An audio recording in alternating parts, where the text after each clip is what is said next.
4 quick ways to save yourself if you have choked. Bend forward and try to cough. If that doesn't work, use the Heimlich maneuver. Make a fist with one hand, place it under your breastbone above your belly button, go over it with the other hand, and now push it towards you and upwards at the same time. If this doesn't work, get into a push-up position and simply drop to the floor. This means pulling your arms out to the side so that you fall flat on the floor, or place a chair in front of you and drop onto it so that you fall onto the edge of the chair just below your rib cage.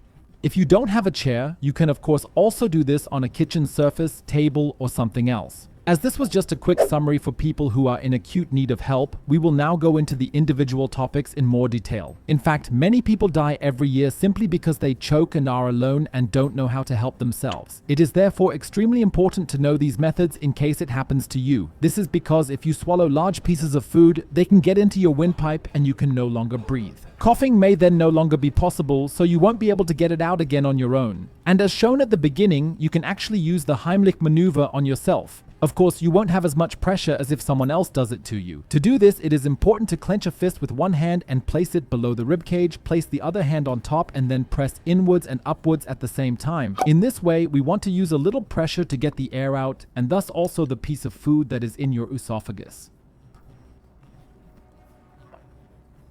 We can achieve the same effect by simply dropping from the push-up position onto the floor or against the edge of a chair directly with the upper abdomen. If you have the opportunity to meet people nearby who could help you, you should place both of your hands around your neck. This is the international sign that you can no longer breathe. You should also know that if you have dropped onto the edge of a chair, the edge of a table, the floor, or even if you have used the Heimlich maneuver, you should still go to the hospital to be checked out.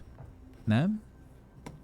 Of course, all these procedures can also cause internal injuries that we don't even notice at first. And of course, all these individual rescue measures will cause pain. However, it's still better than suffocating. Make sure you share this video with everyone you know, because if you ever find yourself in this situation, it's important to know what to do before it's too late. And in the best case scenario, we can even manage to save lives because people simply know what to look out for. Because anyone can get into this situation. Deshalb bevor es hausen.